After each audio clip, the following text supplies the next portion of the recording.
നമസ്കാരം. ആലപ്പി അഷ്റഫ് കണ്ടതും കേട്ടതും എന്ന എൻ്റെ ചാനലിലേക്ക് ഏവർക്കും സ്വാഗതം.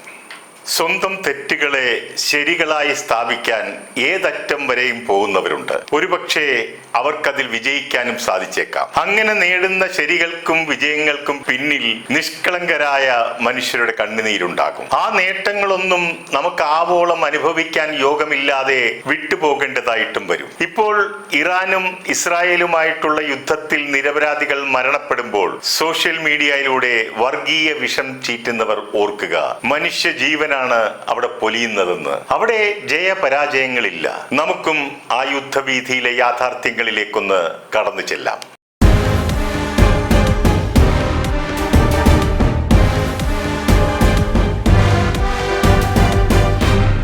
ഇറാനും ഇസ്രായേലും തമ്മിൽ യുദ്ധം കൊടുമ്പിരി കൊള്ളുമ്പോൾ അതിന്റെ ഗൗരവം ഉൾക്കൊണ്ട് നമ്മുടെ ചാനലുകളും ലോകരാജ്യങ്ങളും ഭീതിയോടെ ഉറ്റുനോക്കി ചർച്ച ചെയ്യുമ്പോൾ ഇവിടെ മലയാളികളായ നമ്മൾ സോഷ്യൽ മീഡിയയിലൂടെ പരസ്പരം ചേരി തിരിഞ്ഞു നിന്ന് ചെളിവാരി എറിയുകയാണ്. വേൾഡ് കപ്പ് ഫുട്ബോൾ മത്സരം നടക്കുമ്പോൾ ഇഷ്ടപ്പെട്ട കളിക്കാരോടൊപ്പം ചേർന്ന് ആ രാജ്യത്തിന്റെ വിജയത്തിന് വേണ്ടി വീരവാദം മുഴക്കുന്നതും അർജന്റീനയ്ക്കും ബ്രസീലിനും മറ്റും വേണ്ടി ചേരി തിരിഞ്ഞ് സോഷ്യൽ മീഡിയയിലൂടെ പൊരുതിയത് അന്ന് നമ്മൾ കണ്ടതല്ലേ, കേട്ടതല്ലേ. ഇവിടെ ഇപ്പോൾ ഇറാൻ ഇസ്രായേൽ യുദ്ധം അരങ്ങേറുമ്പോൾ എല്ലാവരും എന്ന് പറയുന്നില്ല, കുറച്ചുപേർ ജാതിയും മതവും വർണ്ണവും വർഗവും നോക്കി പക്ഷം പിടിച്ച് സോഷ്യൽ മീഡിയയിലൂടെ വാക്കുകളാൽ യുദ്ധം ചെയ്യുകയാണ്. യുദ്ധവാർത്തകളിലെ കമന്റുകളിൽ 75% ഈ വിഭാഗക്കാർ കൈയടക്കിയിരിക്കുകയാണ്. അവർ പരസ്പരം വിളിക്കുന്നത് തീവ്രവാദിയെന്നും ചാണകമെന്നും ക്രിസംഗിയെന്നും കോയാമാർ എന്നും ഒക്കെയാണ്. ലോകത്തിലായാലും രാജ്യത്തിലായാലും സ്വന്തം നാട്ടിലായാലും എന്ത് നടന്നാലും അതിന്റെ തെറ്റും ശരിയും തിരക്കേണ്ടതില്ല. ഞാൻ എന്റെ ആൾക്കാരുടെ കൂടെ നിൽക്കൂ, അല്ലെങ്കിൽ അവർക്ക് വേണ്ടി, അല്ലെങ്കിൽ അവർ പറയുന്നതേ ഏറ്റുപാടൂ എന്ന് നിർബന്ധമുള്ള ഒരു വിഭാഗം മറ്റുള്ളവരുടെ അഭിപ്രായത്തെ അടിച്ചമർത്തുന്നത് ഇപ്പോൾ ഒരു പ്രവണതയായി മാറിയിരിക്കുകയാണ്. ഇവിടെ ഇപ്പോൾ ഇസ്രായേലിന്റെ പക്ഷത്ത് നിൽക്കുന്നവരെല്ലാം സമാധാനത്തിന്റെ കുഞ്ഞാടുകളും ഇറാന്റെ പക്ഷത്ത് നിൽക്കുന്നവരെ തീവ്രവാദികളായിട്ടുമാണ് ചിത്രീകരിക്കുന്നത്. എന്നാൽ ഈ വിവേചനമൊന്നും ഉക്രൈൻ റഷ്യൻ യുദ്ധത്തിന് ബാധകവുമല്ല. ആർക്കും ആരുടെയും കൂടെ പക്ഷം പിടിക്കാം, കാരണം അവിടെ ജാതിക്കും മതത്തിനും പ്രസക്തിയില്ല. എന്നാൽ ഇവിടെ ഇറാനും ഇസ്രായേലും ഇന്ത്യയുമായി സൗഹൃദം പങ്കിടുന്ന രാജ്യങ്ങളാണെന്ന് ഓർക്കണം. ഇവിടെ നടക്കുന്നത് ഫിഫ ഫുട്ബോൾ മത്സരമല്ലെന്നും ഓർക്കുക. അവിടെ തികച്ചും നിരപരാധികളായ ജനങ്ങളെ നിഷ്ഠൂരം കൊന്നൊടുക്കുകയാണ്. നിഷ്കളങ്കരായ സ്ത്രീകളെയും കുഞ്ഞുങ്ങളെയും നിർദാക്ഷിണ്യം കൊന്നൊടുക്കുന്നു. യുദ്ധം എന്ന് പറയുന്നത് ജയപരാജയങ്ങളുടെ അടിസ്ഥാനത്തിൽ നീതി നിർണയിക്കാൻ പറ്റുന്ന ഒന്നാണോ? ജയിച്ചാലും തോറ്റാലും ഇവിടെ ഇപ്പോൾ കൊന്നൊടുക്കുന്നത് അല്ലെങ്കിൽ ജീവൻ നഷ്ടപ്പെടുന്നത് മനുഷ്യരുടേതാണെന്ന് ഓർക്കുക.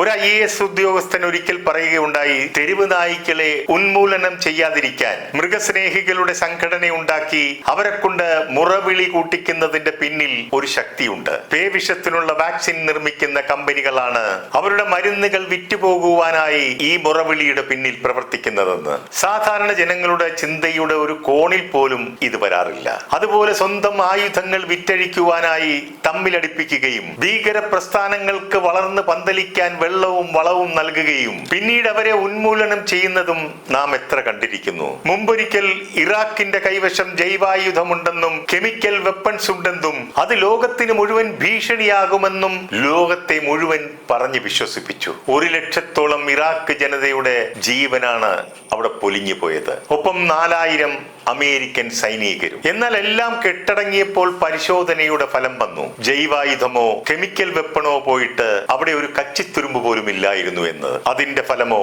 ഒരു രാഷ്ട്രത്തെയും രാഷ്ട്രത്തലവനെയും തുടച്ചു നീക്കി. ഇതേപോലെ തന്നെയായിരുന്നു വിയറ്റ്നാമിലും അഫ്ഗാനിസ്ഥാനിലും നടത്തിയിരുന്ന ഇടപെടലുകൾ. 2015 ഇറാൻ ന്യൂക്ലിയർ ബോംബുണ്ടാക്കുന്നുവെന്ന് അമേരിക്ക ലോകത്തോട് വിളിച്ചു പറഞ്ഞിരുന്നു. എന്നാൽ 2025 അതായത് 10 വർഷത്തിന് ശേഷം ഇതേ അമേരിക്ക വീണ്ടും പറയുന്നു ഇറാൻ ന്യൂക്ലിയർ ബോംബുണ്ടാക്കാൻ തുടങ്ങിയിരിക്കുന്നു എന്ന്. ജനങ്ങളെ പൊട്ടം കളിപ്പിക്കാൻ ഇനി എന്തെല്ലാം വേഷങ്ങൾ ബാക്കി? സന്ദർഭത്തിനനുസരിച്ച് ജനങ്ങളെ വിഡ്ഢികളാക്കുന്ന ഇത്തരം പ്രവണതകൾ ആവർത്തിച്ചുകൊണ്ടേയിരിക്കുന്നു. ചെറുത്തു നിൽക്കാൻ ശക്തി കുറഞ്ഞവരെ തെരഞ്ഞു പിടിച്ചാണ് പലപ്പോഴും കീഴ്പ്പെടുത്തുന്നത്. എന്നാൽ ഉത്തര കൊറിയയുടെ കൈവശം ശരിക്കും ന്യൂക്ലിയർ ബോംബ് ഉണ്ടെന്ന് അറിഞ്ഞപ്പോൾ അവിടുത്തെ ഏകാധിപതിയായ കിമ്മിനെ മാലയിട്ട് സ്വീകരിച്ചു. ഒരുപക്ഷെ ആരെയും ഭയമില്ലാത്ത കിമ്മിനോടുള്ള കളി അപകടം വിളിച്ചു വരുത്തും എന്ന് മനസ്സിലാക്കിയത് കൊണ്ടായിരിക്കാം. ഭീകരവാദത്തെ തുടച്ചു നീക്കുമെന്ന് വീമ്പിളക്കിയിട്ട് ഭീകരവാദത്തെ പോറ്റി വളർത്തുന്ന പാകിസ്ഥാൻ സൈന്യാധിപന്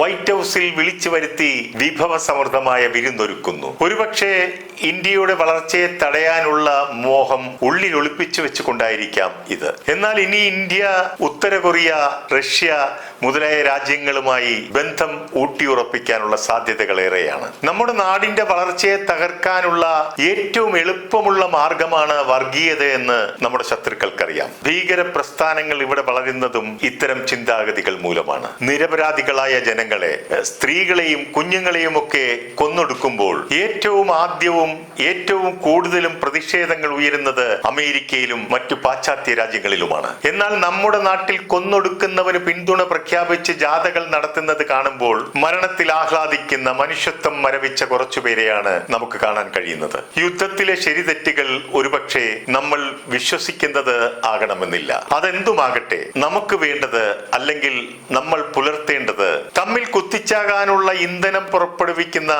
യന്ത്രങ്ങളായി മാറുകയല്ല, പകരം സമാധാനവും മനുഷ്യത്വവും സാഹോദര്യവും പുലർത്തുവാനുള്ള വാക്കുകളും പ്രവൃത്തിയും നമ്മുടെ ഭാഗത്ത് നിന്ന് ഉണ്ടാകേണ്ടതാണ്. എത്രയും പെട്ടെന്ന് യുദ്ധം അവസാനിച്ച് സമാധാനം പുലരട്ടെ എന്ന് പ്രാർത്ഥിക്കുന്നു. ഞാൻ കണ്ടതിൽ വെച്ച് ഏറ്റവും വലിയ ആരാധനാലയം ആശുപത്രിയാണ്. ഹിന്ദുവിനും ക്രിസ്ത്യനും മുസൽമാനും ഒരേപോലെ കയറാവുന്ന ആരാധനാലയം. ഇവിടെ ഉയർന്നവനോ താഴ്ന്നവനോ ഇല്ല, എല്ലാവരും സമന്മാർ. മനസ്സറിഞ്ഞ് പലരും ദൈവത്തെ വിളിക്കുന്നത് ഇവിടെ വെച്ചാണ്. നിർത്തുന്നു. നന്ദി, നമസ്കാരം.